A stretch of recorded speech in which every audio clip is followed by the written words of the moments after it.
Bonjour, c'est Vicky Bring. Donc, je suis ravie car bien sûr, je vais recevoir Karen Pont. Je regarde si elle est déjà arrivée. Donc, je vais laisser les personnes se tranquillement. Oui, je vois que Karen est déjà là. Super, donc. Alors, attendez. Je vais donc l'inviter, faire une petite présentation, je vais l'inviter. Donc, je vais les personnes se connecter doucement. On va leur donner 30 secondes. On va pas trop attendre puisque j'aime bien quand même commencer à l'heure. Donc, on attend pour les personnes qui ne me connaissent pas. Je m'appelle Peggy Bring et j'aide les personnes à découvrir leur mission de vie, notamment grâce à cette technique intuitive. Je les aide aussi à s'aimer, à s'accepter. Et j'écris aussi des livres, mais aujourd'hui, on ne parlera pas de mon livre La Quête, mais on parlera d'un des livres de Karen Pont, celui-là même. J'espère qu'on le voit bien. La lumière est sur. Donc, je vais l'inviter et puis on va commencer.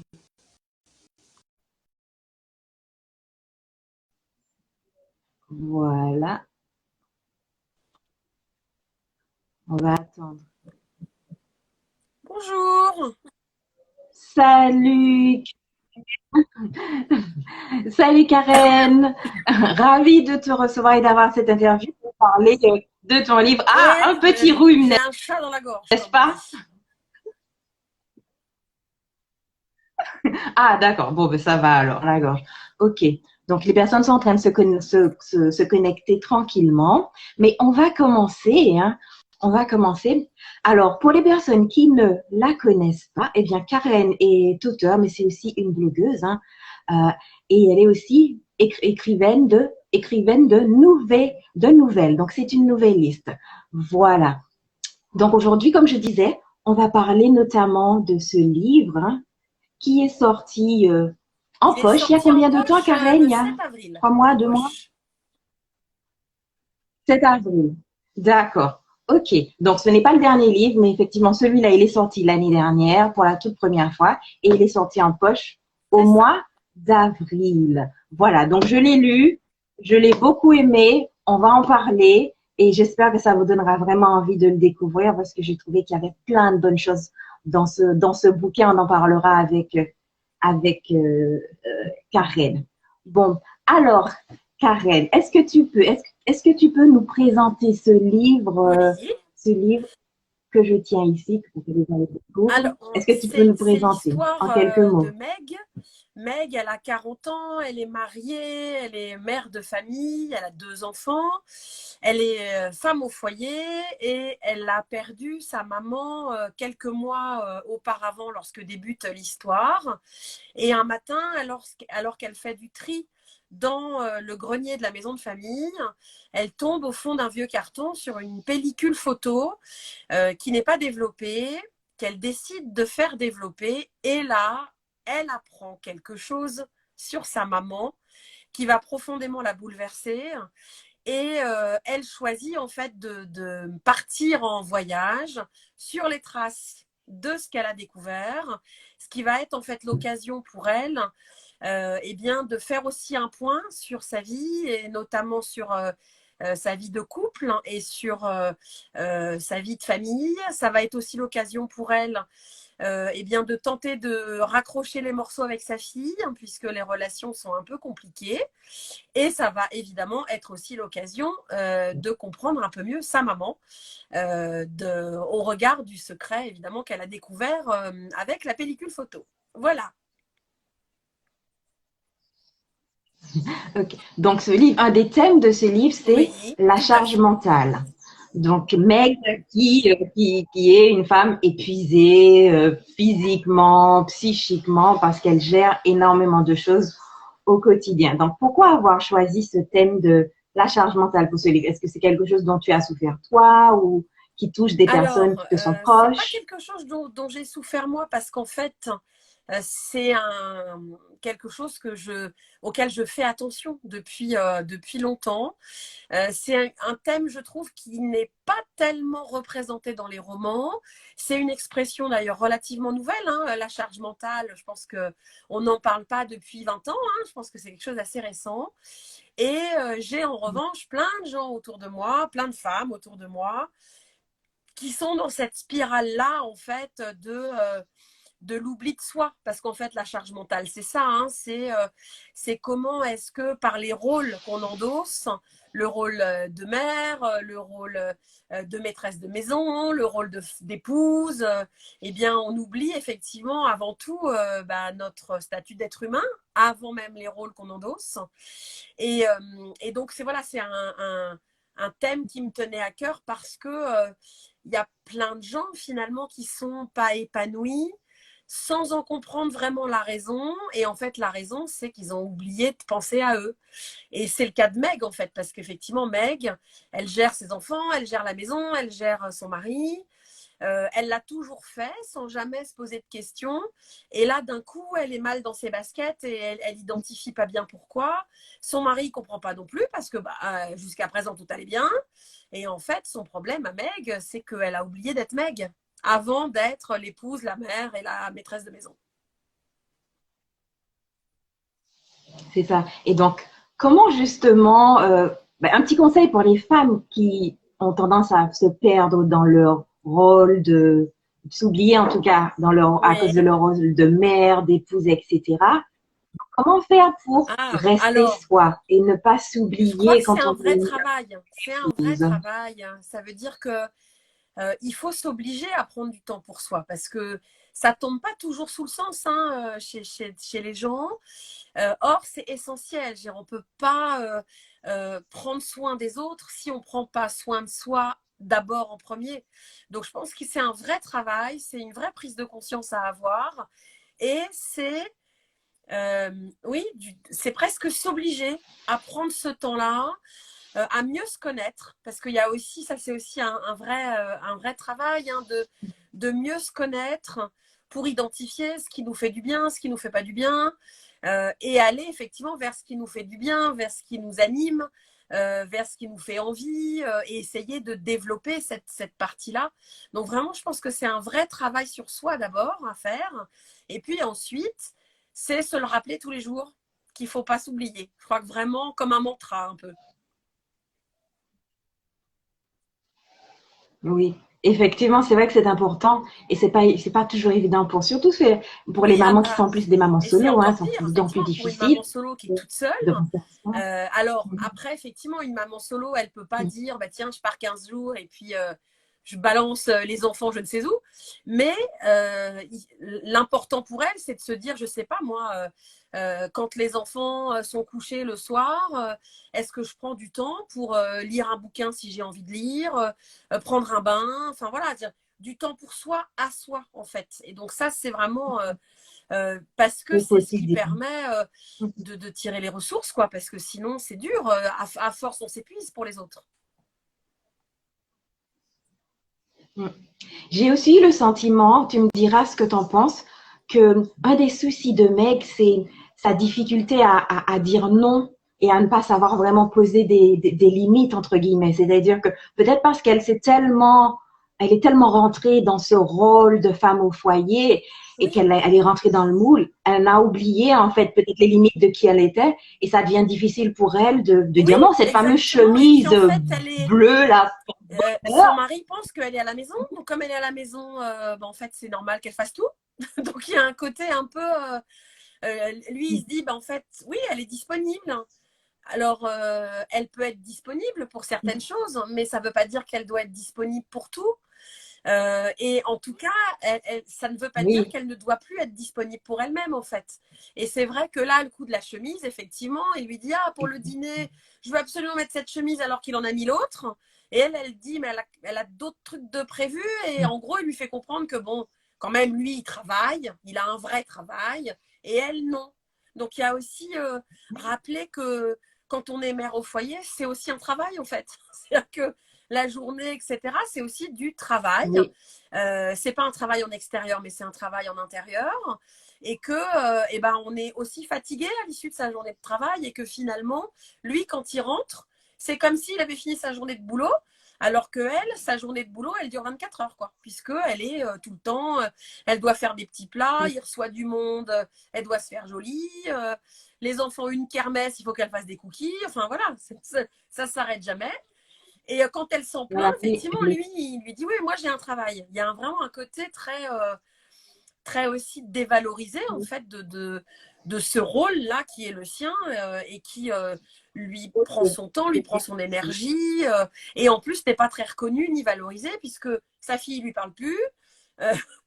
Et son mari, en gros, la voit un peu comme une boniche, quoi. Même exactement, c'est ça. Et puis même aussi les anecdotes Oui, quand elle arrive en retard pour récupérer Malone, voilà, on lui fait remarquer que ben elle est en retard. c'est Oui, mais en ça, fait c'est elle ça. fait Et on ce dit, qu'elle peut, quoi. on va pas Et déranger votre même mari quand même qui avec a un vrai ça, travail, quoi. quoi. Il y a vraiment un côté très, Voilà. mais Pour oui, rien des journées, comme à être à très l'heure, quoi. culpabilisant en plus, parce que c'est aussi pour dénoncer un peu cette culpabilité qu'on fait porter sur les mères, que je trouve insupportable, moi. Vraiment, c'est insupportable ce qu'elle vit. Alors, évidemment que j'ai eu certaines remarques, certaines me disent non, mais elle est débordée pour pas grand-chose. C'est pas une question d'être débordée pour pas grand-chose. C'est qu'à un moment donné, quand tout repose sur vous et que à aucun moment vous n'avez un espace pour exprimer qui vous êtes, ce qui vous anime et ce qui vous épanouit, eh ben, on finit par s'étioler et on finit par se perdre. Et Meg, eh ben, quand elle se regarde dans la glace, elle finit par plus savoir qui elle est et elle n'est pas heureuse, quoi. Parce qu'au début du roman, elle n'est pas heureuse. Exactement. Euh, et c'est vrai que je me suis dit aussi que ça, c'est une problématique de beaucoup de femmes, cette problématique de la communication. Parce que j'ai quand même eu le sentiment qu'en fait, elle s'est tellement perdue dans ce rôle qu'elle n'arrive même Oui, et plus puis à dire ce elle qui ne va pas. l'identifie Peut-être parce même qu'elle n'en pas a en pas fait. Hein. totalement conscience aussi.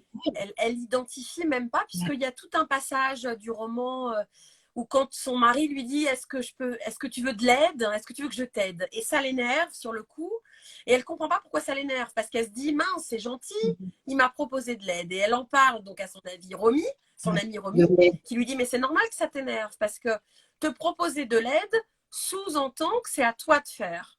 Or, pourquoi est-ce que ça serait à toi de faire? Exactement. Chacun fait sa tâche, en fait.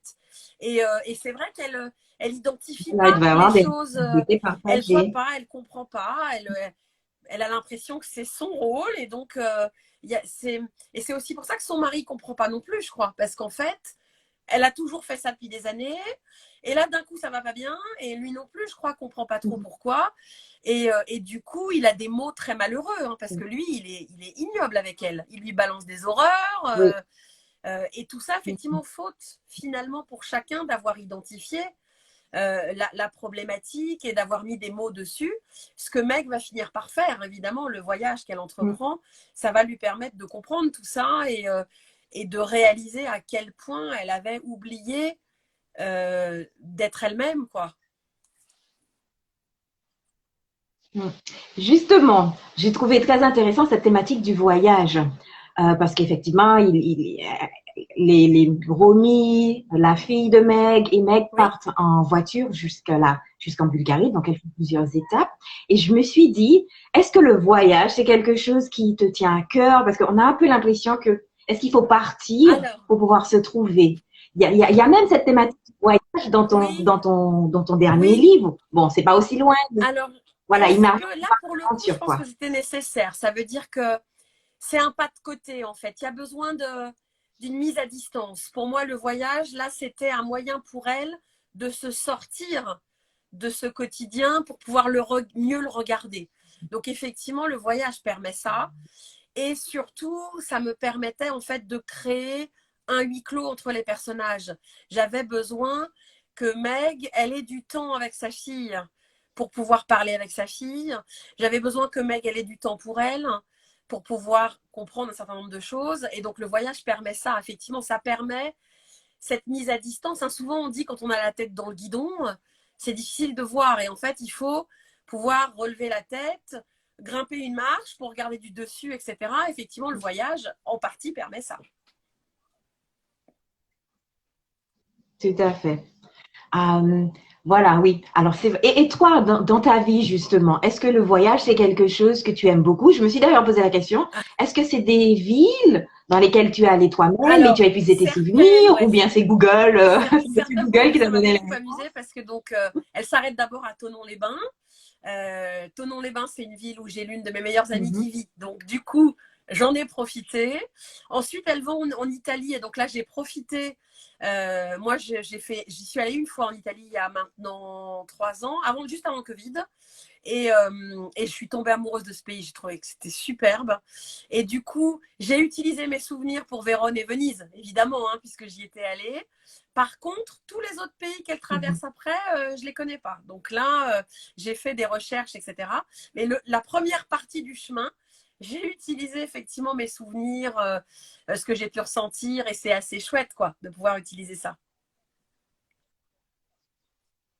Ah oui, et c'est vrai que c'est une partie que j'ai beaucoup aimée parce que moi qui adore voyager, je me suis dit, oh, ça me donne envie de voyager, j'ai trop Et puis, il y envie de avait, c'est marrant parce partir, que j'ai j'en écrit ai donc ce trop besoin. roman en l'été 2020. Donc, on était en plein Covid et donc personne ne pouvait voyager nulle part. Et du coup, c'était rigolo parce que ça me permettait en fait de voyager en restant dans mon bureau. Et quand j'ai comparé les livres de mes copains auteurs sortis à la même période, et ben on est beaucoup à avoir fait voyager nos personnages, comme si inconsciemment, tu vois, il y avait cette espèce de besoin de pouvoir pousser les murs alors qu'on était enfermés chez nous, quoi. Ok.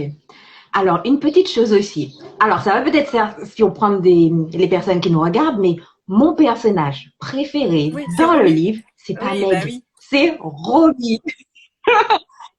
J'ai adoré Romy. Honnêtement, pour les personnes qui vont le lire, Ouais, franchement, elle est délicieuse. Elle a de l'humour, elle est pétillante, elle a de la répartie. Voilà, ouais, c'est une je puissance de pense que vie. c'est mon Elle est personnage absolument préféré aussi, géniale. Romy, parce que pour moi, elle incarne la liberté.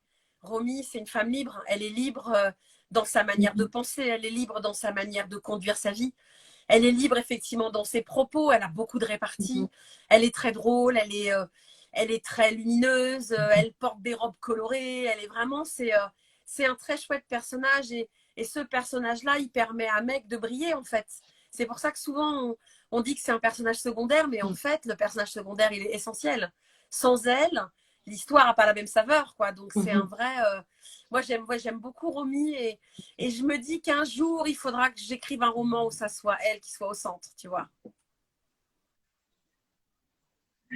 Ah oui, franchement, j'ai beaucoup aimé. Alors, on va pas tout, je veux pas spoiler le truc, mais alors, quand elle a Oui, traité la directrice de VIB et elle lui tend, entre guillemets, exactement. son mauvais bras, j'étais pliée, je Oui, me c'est suis dit, trop vraiment. fort, quoi. Franchement, allez découvrir ce livre, Ouais, vous en fait, allez Romy, vraiment. finalement, elle s'affranchit de tout un tas de barrières qu'on peut se mettre. Elle se fiche de ce que les gens pensent d'elle.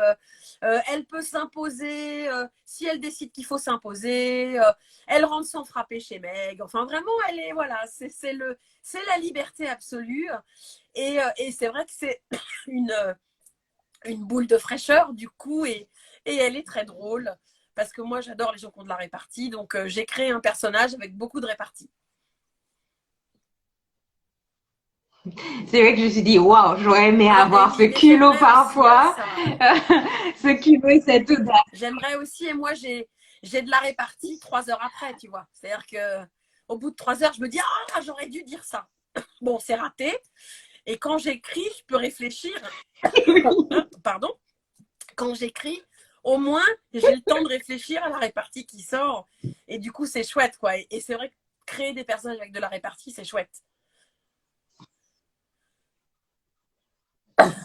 Il y a quelque chose aussi que j'ai beaucoup aimé dans ton livre, c'est qu'en fait, quelque part, il montre que partager ses fragilités rapproche les gens. C'est justement, alors, c'est vrai que le voyage a permis à Meg et à sa fille de se rapprocher, mais ce n'est qu'au moment vraiment où elles Oui, se sont ouvertes l'une à l'autre et que Meg a pu partager ses fragilités, notamment ses os de mammouth. Là, j'ai oui, trouvé parce qu'en fait, j'ai trouvé ça très, enfin drôle entre en guillemets. fait, Pas Lali, elle drôle, est mal dans sa peau. C'est c'est une ado ça. qui est mal dans sa peau. Et en fait, elle a en face d'elle l'image d'une femme qu'elle juge parfaite parce que Meg est très jolie. Et comme elle est mal dans sa peau, Mhm. voir tout le temps cette mère qu'elle trouve magnifique, que toutes ses copines trouvent belle, ça renforce en fait le fait qu'elle est mal dans sa peau. Et comme elle ne sait pas l'exprimer, en fait, elle en veut à sa mère d'être belle parce qu'elle se trouve mal. Et Meg, elle comprend pas pourquoi sa fille lui balance aussi des horreurs. Et en fait, c'est quand l'une et l'autre finalement se livrent et quand Lali lui dit tu te rends pas compte ce que c'est, toi t'es belle et moi pas. Et en fait, elle a une image très déformée d'elle, comme beaucoup d'adolescentes qui sont mal dans leur basket. Mhm. Et c'est Oui. effectivement à ce moment-là, quand on exprime les choses, bah, que ça permet d'avancer et que ça rabiboche en fait mère et fille, quoi. Parce que on était beaucoup sur de l'incompréhension en fait entre elles deux. Mm. Oui, pour moi, dans ce livre, il y a beaucoup de choses. Et c'est vrai que j'invite les mères de famille, enfin, les pères, les mères, à lire ce livre parce qu'il regorge de, ouais, de conseils, de petites anecdotes. J'ai beaucoup aimé, par exemple, le Oui, rituel qu'elle a la nuit, enfin, à oui, l'hôtel du coucher avec son fils. ouais, Je me ça suis dit, ça, c'est une super c'est idée. en fait c'est Les chouette. mamans, Parce que les l'été. enfants, c'est un rituel que j'ai pratiqué moi avec mes enfants, qui est de se dire quel est ton meilleur moment de la journée en Oui. fait. C'est-à-dire quand on se couche, il faut que chacun dise quel est son meilleur moment de la journée. Et je trouve que c'est hyper utile parce que les enfants, c'est l'expression des émotions n'est pas très facile selon certains âges. Et quand on leur demande de raconter leur journée, c'est pas forcément évident. Moi, je me souviens, mes enfants, quand je leur demandais, t'as fait quoi à l'école, on me répondait rien. D'accord. Et t'as mangé quoi à la cantine? Rien. Ah, d'accord. Donc, on n'a pas grand-chose comme info. Par contre, quand on leur demande quel est le meilleur moment de ta journée, ils sont capables de nous sortir un petit truc, en fait. Et ça crée un moment de discussion. Effectivement, Malone, elle fait ça avec son fils Malone. Et ça permet voilà, des échanges. Et ça oblige Meg à trouver des choses de sa journée. Elle a du mal, parce que quand elle lui dit le meilleur moment de ma journée, c'est j'ai cuisiné une tarte, il lui dit non, c'est nul ça, maman. C'est pas possible, ça peut pas être le meilleur moment de ta journée. Et donc ça crée cette connivence et c'est vrai que c'est chouette comme petit rituel. Ok. Alors, est-ce que tu peux nous donner 3 raisons pour lesquelles les Ah, personnes devraient lire ce livre? parce qu'il est formidablement bien écrit. Première raison. Euh, parce que en ces temps un peu de guerre, Covid, problème du prix du carburant et tout ça, on a besoin d'un peu de légèreté. Donc, une deuxième raison. Et la troisième raison, il est en poche, il n'est pas très cher. C'est une autre raison. Non, je pense que vraiment, ça Pas permet en Covid. fait de s'évader un peu, quoi, voilà, de passer un bon moment, de sourire, de rire. La lecture, pour moi, ça sert à ça. Oui, et c'est vrai que j'ai passé un bon moment. Quand j'ai refermé le livre, j'avais une légèreté, une bonne humeur. Je me suis dit, oh waouh, voilà un bon petit boost. Il faudrait que plus de personnes euh, lisent ce livre parce que vraiment, pour moi, il y a des choses qui m'ont beaucoup touchée. Oui, Il c'est y a de ça. quoi réfléchir. En Il y fait, a de souvent ce que je dis, l'humour. Donc, on peut lire mes romans de deux manières différentes. Soit on peut uniquement lire l'histoire et passer un bon moment en lisant l'histoire, soit on peut choisir d'y mettre un peu plus. Et auquel cas, on peut commencer à réfléchir sur soi, en fait. Mais ce n'est pas une obligation, puisque ça n'est pas un roman de développement personnel, c'est vraiment un ouais. roman. Mais on peut choisir Mhm. de le voir de deux manières. Et il y a des gens qui lisent uniquement l'histoire et il y a des gens qui m'ont envoyé plein de messages en disant, mais du coup, je me suis tellement identifiée à Meg, ça m'a fait réfléchir, j'ai pris des décisions, etc. Donc, et ça, c'est le lecteur qui est libre de choisir ça. Moi, je ne l'impose pas du tout, évidemment. Mais ça me fait plaisir, en fait, de me dire qu'il peut y avoir ces deux niveaux de lecture, en fait. Soit un niveau purement détente, soit un niveau un peu plus profond de réflexion. Ok. Alors, je vais voir s'il y a des questions. Alors, n'hésitez pas à les mettre dans la boîte à questions. Je regarde, je crois que pour le moment, Moi, il n'y je en suis a myope, pas. tu Hein. vois, s'il faut Mais je donc, on va m'approche comme ça, continuer. c'est ridicule. Donc, je ne vois rien.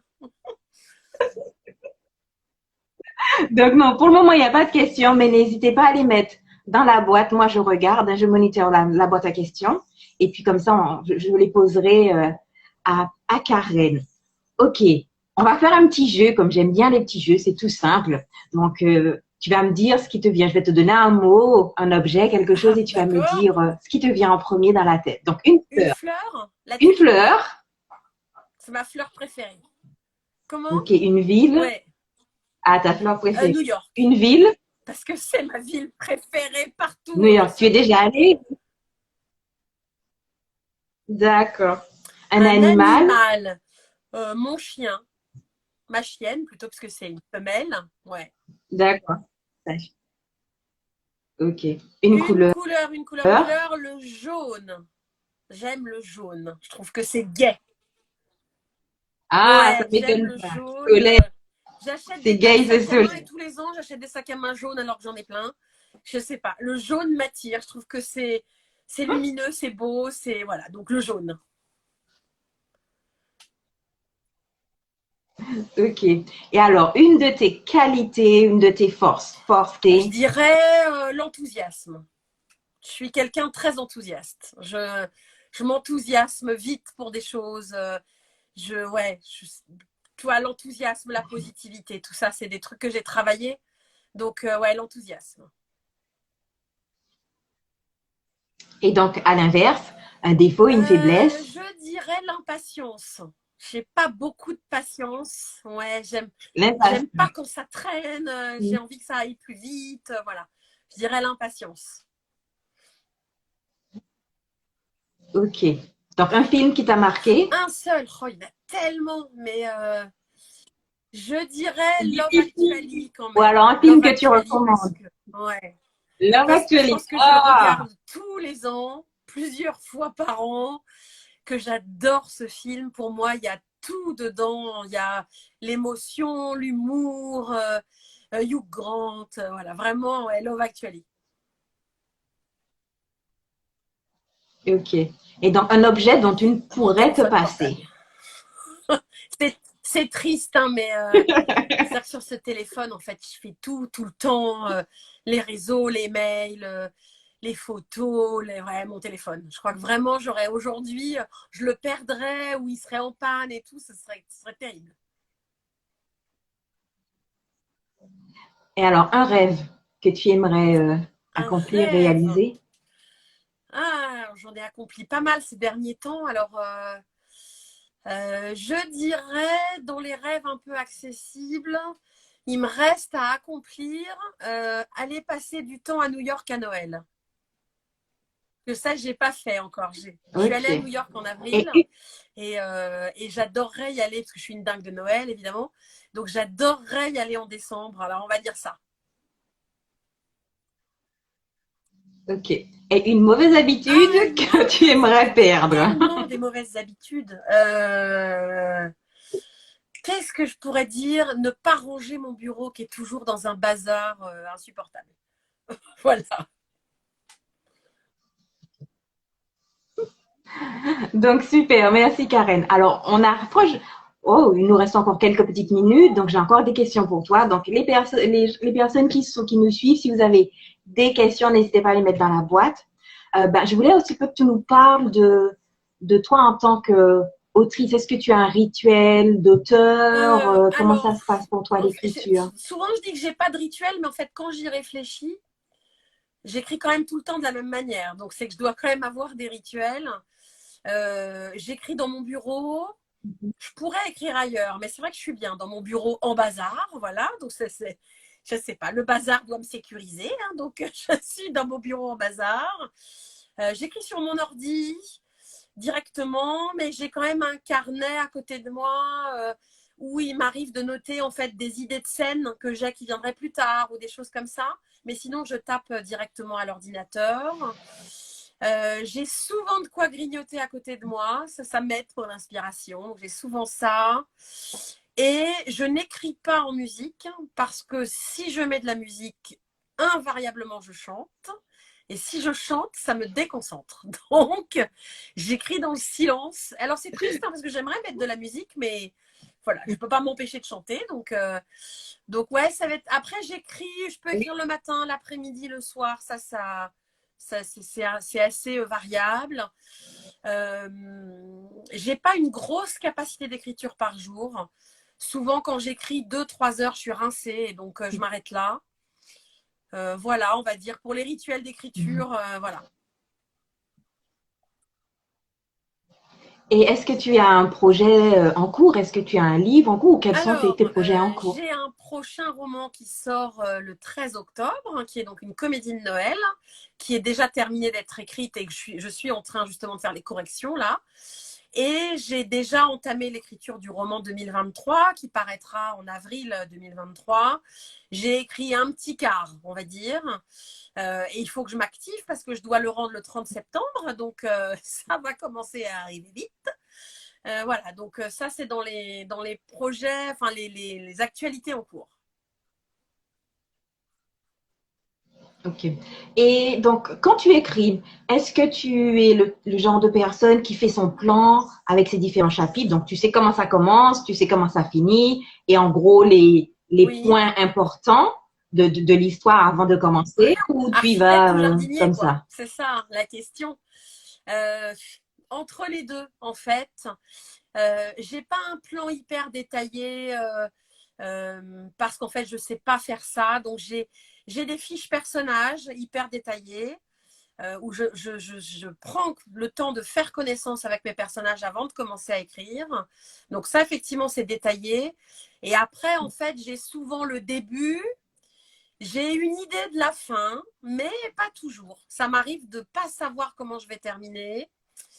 Mais en général, j'ai quand même une vague idée. J'ai 2, 3 idées de scènes en intervalle.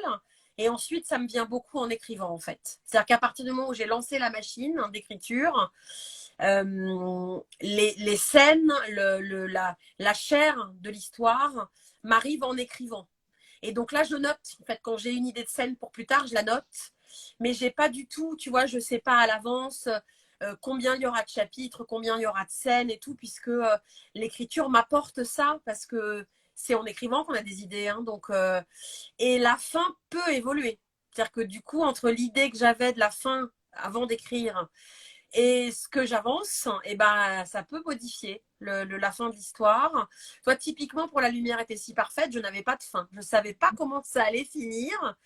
Et quand je suis arrivée à la fin du roman, donc qui est dans le roman, c'est là où je me suis dit, tiens, je suis à la fin. Ça, ça m'a paru, en Mais fait, quand je suis arrivée là, c'est pareil je me pour suis mon dit, premier eh livre. ben, en fait, c'est comme ça qu'il faut que ça se termine.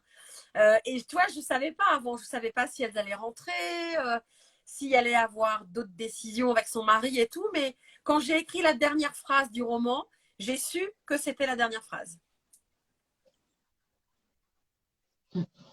Ben moi, c'est pareil. Je me suis dit, oh, c'est fini. Donc, Et c'est fini. c'était ça.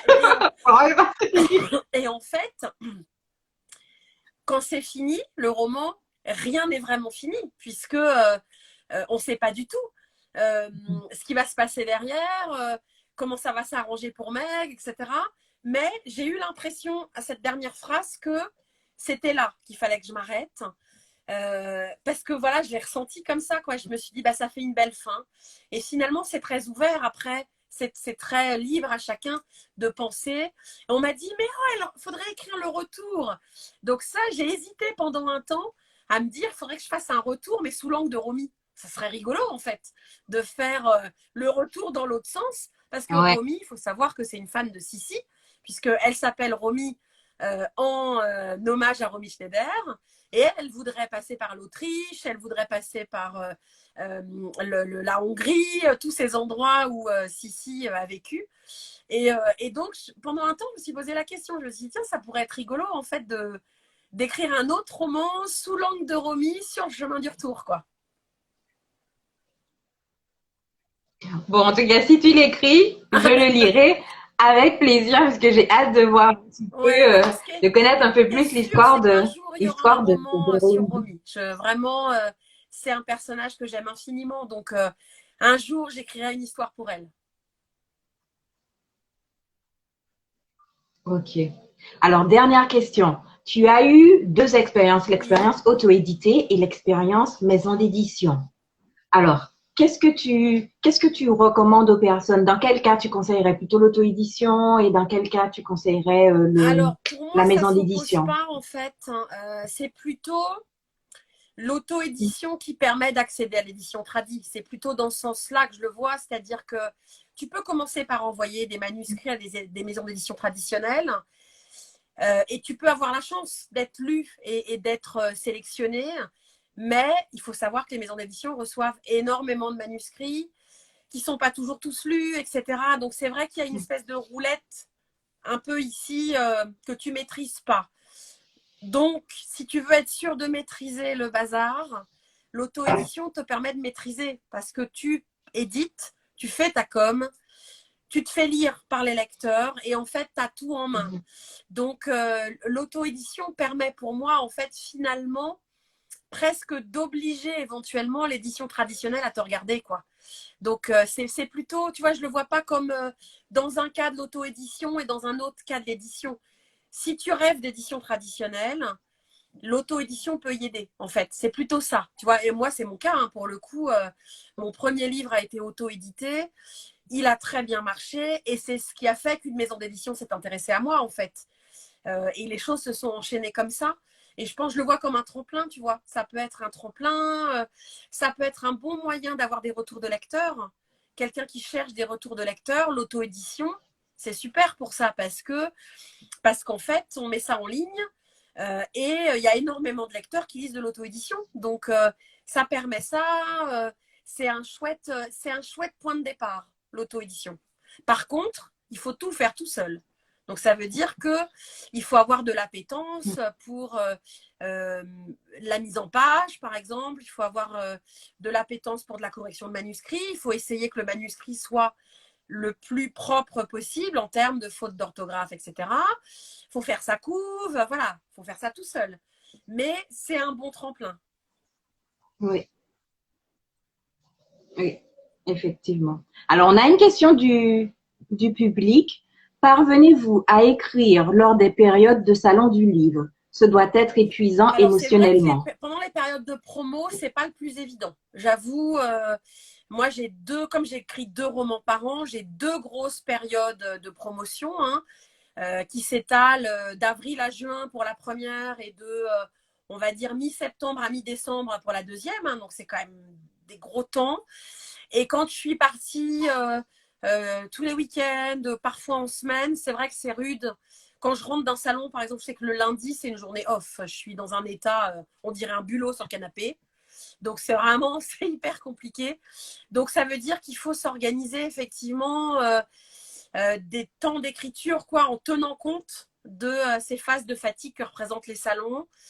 Et je sais qu'il y a des auteurs, par exemple, qui ne font pas de promo pendant qu'ils écrivent. Sauf que moi, j'écris 2 romans par an. Donc, de toute façon, j'ai pas trop le choix. Je suis obligée de combiner les deux. Mais ça demande effectivement un peu d'organisation et là encore, de connaissance de soi, tu vois, de sa fatigue et de à quel moment on est le plus efficace. Voilà, ça demande ça. Ok. Une autre question.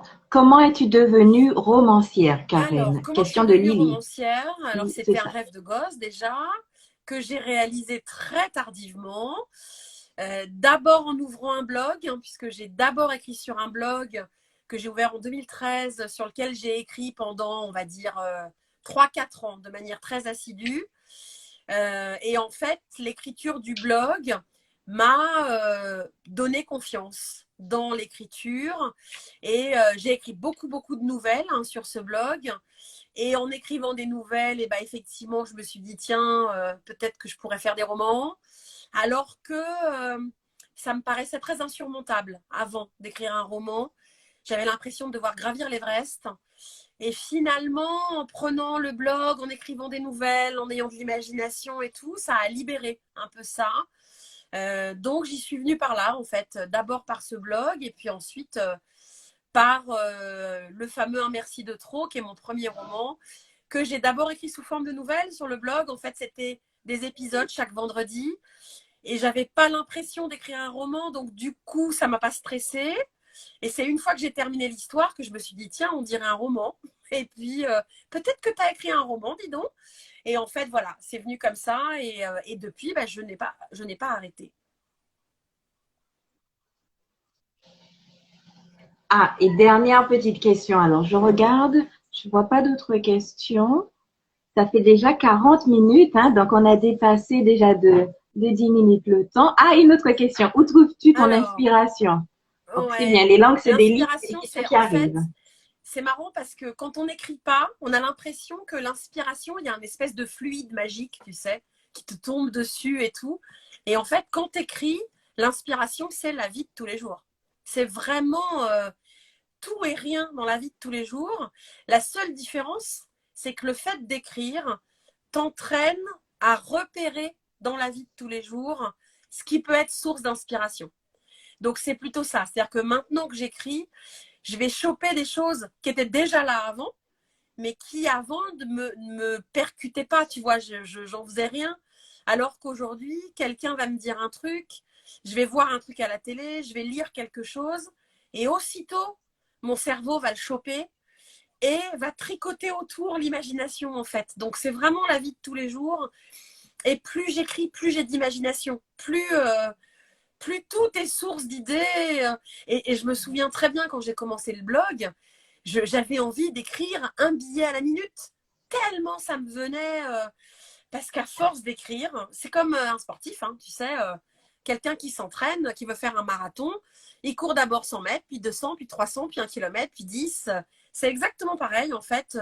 On muscle le cerveau à repérer des petites choses du quotidien, et ça, c'est l'inspiration.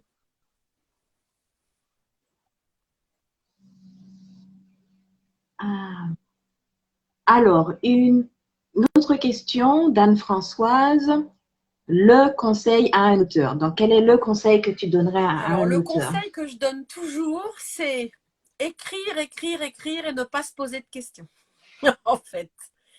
Parce que si on commence à se poser des questions, on n'écrit pas. Et c'est écrire droit devant. Vraiment, ne pas trop regarder en arrière, ne pas trop se relire, etc. C'est aller droit devant, écrire et avancer sur son projet. Et ensuite, le deuxième conseil que je donnerais, c'est être sincère.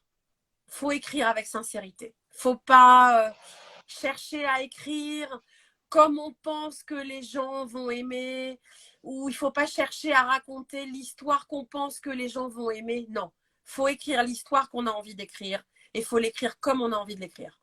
Parce que la sincérité, c'est ce qui se voit en fait. Et, euh, et un auteur qui n'est pas sincère, ça se voit. Donc vraiment, la sincérité et écrire, écrire sans se poser de questions et si possible tous les jours. Alors, j'avais vu. Alors, on a Oui, dépassé. oui, Est-ce que vas-y, tu as vas-y. encore Il y a 2-3 encore deux, minutes, trois Karen? C'est minutes. bon, tu peux prendre encore 2 minutes. D'accord. Alors, une autre question de Lily, pardon. Penses-tu à ton prochain roman avant d'avoir Ouais, achevé oui. celui en Alors, cours? c'est pas que je pense, c'est que les personnages du prochain sont en salle d'attente pendant l'écriture de celui en cours, souvent vers le milieu. Ça me fait ça à chaque fois, vers le milieu du roman. Les prochains personnages s'invitent dans ma tête avant que j'ai fini le roman et donc du coup je les fais patienter en salle d'attente. Je leur dis non, c'est trop tôt les gars, j'ai pas fini d'écrire le précédent, mais souvent vers le milieu, ils sont là, ils trépident et tout, et donc c'est plutôt les personnages en fait qui sont là. Et du coup ça me rassure parce qu'en fait je me dis oh bah tu vois quand tu auras fini tu sais déjà à quoi tu pourras t'attaquer et c'est souvent vers le milieu que ça se produit. Ok. Donc, il y a Lily qui t'a répondu. Elle dit oui, j'ai envie d'écrire. J'écris, j'écris pas, mais qu'est-ce que je me pose Ah comme c'est ça. question? Ah oui, bah, il faut se Ouais, lancer, Lily. Il faut vraiment, se faut. lancer, Les hein? questions, c'est terrible en fait, parce que si on se dit oh là là, c'est nul, oh là là, personne va me lire, oh là là, en fait, on n'écrit pas parce que c'est très auto-limitant en fait les pensées qu'on peut avoir. Alors qu'au début, on est tout seul face à son écran, donc on s'en fout. Il n'y a pas d'enjeu. Donc il faut vraiment écrire, avancer droit devant et se dire j'ai une histoire, je vais au bout de l'histoire et les questions, je me les poserai après. Parce que le plus dur au début, c'est de finir. C'est de finir un premier roman. C'est ça le plus dur. Une fois qu'on l'a fait une fois, on sait qu'on peut le refaire. Mais la première fois, il faut aller au bout. Et donc, il faut aller au bout sans se poser de questions et sans trop regarder en arrière. Parce que si vous vous relisez trop, eh ben, vous allez trouver que c'est nul, que ça n'a aucun intérêt. Et du coup, ça va vous couper les pattes. Donc, il faut vraiment être... ouais, faut y aller bille en tête un peu et se dire qu'il n'y a pas de risque. On est tout seul face à son ordi à ce stade-là, donc il n'y a aucun risque. Le seul risque, c'est de réussir à aller au bout. Et donc, c'est un bon risque à prendre. Et vraiment, si vous avez une idée d'histoire, allez-y, en fait, sans vous poser de questions, parce que l'écriture, ça apporte énormément de bonheur, d'épanouissement, d'émotion. Hein. Moi, quand j'écris, je ris, je me fais rire, je me fais pleurer. Enfin, c'est ouais, c'est très, très chouette, quoi. Ouais. Alors, question d'Anne-Françoise. Comment savoir qu'on a assez corrigé ou on ne corrige pas trop? Ou, je suppose qu'elle veut dire Oui. comment, ou qu'on a trop corrigé ou qu'on Alors n'a là, pas. moi, Comment j'aurais savoir si, tendance à dire qu'on voilà, n'est si on pas a son trop corrigé meilleur ou pas? juge pour ça. Et à ce moment-là, il faut se faire lire, en fait. Parce que quand on est allé au bout de son histoire, on peut effectivement la relire une fois pour, bah, par exemple, repérer des invraisemblances ou des choses comme ça. Mais ensuite, pour moi, il faut un regard extérieur. Et c'est le regard extérieur qui va dire, là, à tel endroit, bah tiens, j'ai pas tout bien compris, ou là, j'aurais voulu plus de choses. Et je pense que c'est le regard extérieur qui permet d'avancer sur les corrections. Soit tout seul, c'est difficile, hein, parce que c'est très subjectif.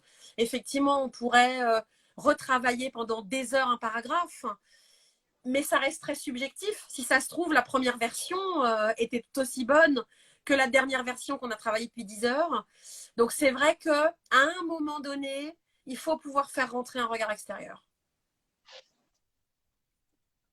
Et tu recommandes de passer par un Alors, professionnel, de ça vraiment dépend. prendre quelqu'un qui a l'habitude Ça peut ou être pas? un bêta lecteur en qui on a confiance, qui n'est pas de sa famille, parce que le risque de la famille, c'est que la famille dit c'est super, j'ai adoré. Alors, ça ne veut pas dire qu'elle n'aura pas adoré, mais du coup, qu'elle n'ose pas forcément formuler des critiques, des remarques, parce que c'est difficile hein, de faire une critique, une remarque sur un texte. Donc, un bêta lecteur en qui on a confiance, mais si possible, pas de sa famille. Et après, on peut faire appel effectivement à un professionnel aussi, sauf que là, ça va avoir un coût. Donc, c'est voilà, soit on a un peu de sous, et c'est vrai qu'un professionnel, c'est pratique, soit on n'a pas trop de sous et on peut commencer par un bêta lecteur extérieur, et ça apportera quand même aussi de l'éclairage, quoi. Alors, il y a quelqu'un qui dit, quand je me relis, j'ai honte Ouais, mais tellement je trouve ça on est nul. tous, on en est tous là. Hein. Moi aussi, hein, j'ai écrit 11 romans et parfois je relis et je me dis, oh là là, c'est pas possible. On n'est pas son meilleur juge hein, parce qu'on est hyper critique avec soi. Donc c'est vrai que quand on est en cours d'écriture, il faut pas trop se relire pour ça. Je pense vraiment qu'il faut aller au bout et ensuite on a le temps de faire l'autocritique, quoi. Une fois qu'on est allé au bout. Avant ça, le risque, c'est de se décourager tout seul. Parce qu'en fait, on est hyper dur avec soi. Hein. Et moi, je voulais écrire quand j'étais petite. Je disais, je veux devenir romancière. Et à l'âge de 10-11 ans, je me suis auto-convaincue que je n'avais pas de talent. Mais toute seule, dans mon coin, sans en parler à personne. Je me suis dit, t'as pas de talent, laisse tomber. Et pendant 20 ans, j'ai mis ça de côté, en fait, alors que il n'y a que moi qui me suis dit que j'avais pas de talent. Alors qu'en réalité, j'ai écrit 11 romans. Donc c'est qu'a priori, j'ai un peu d'imagination. Donc c'est vraiment, on est le pire juge qui soit pour soi-même. Oui, et donc effectivement, ça C'est demande du faut, courage, hein, ouais, oser le ouais, montrer à faut vraiment. ce niveau Et de puis c'est ce que je dis en fait, vulnérabilité. le Être auteur, c'est risque, ça c'est aussi. qu'il ne se passe rien. Donc globalement, on perd rien en fait. J'ai des copines qui ont des romans dans des tiroirs et qu'osent pas les envoyer. Je leur dis mais au pire il va se passer quoi? Au pire il se passera rien. Donc c'est pas grave en fait. C'est pas pire que de laisser dans le tiroir quoi. Et au mieux il peut se passer un truc. Donc il faut tenter. Faut tenter pour voir et si on a envie d'écrire, si ça nous fait vibrer, faut pas arrêter quoi parce que c'est chouette.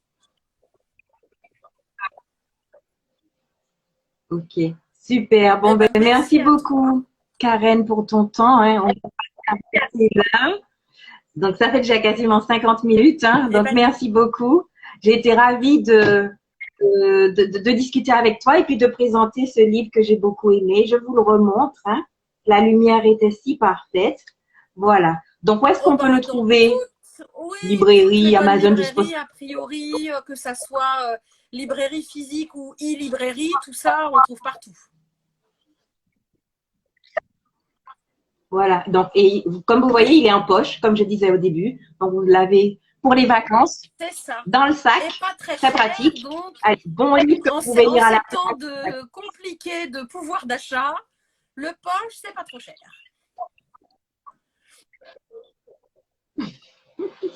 Ok, super. Merci beaucoup. Merci. Alors, merci à toutes et à tous, enfin à tous et à toutes, ou à toutes et à tous. Et pour votre participation, vos questions, et puis voilà, restez connectés puisque je vais faire des interviews d'auteurs assez régulièrement, une fois par mois. Le mois prochain, normalement, c'est Oh, Marie-Lise ma petite Trécourt. Marie-Lise. Donc, Marie-Lise et moi, on est que tu très connais. amis, oui. Et puis on s'est découvert grâce à l'auto-édition. Donc, et c'est une vraie belle amitié qu'on a créée depuis. Donc, je l'aime d'amour, Marie-Lise. Ok.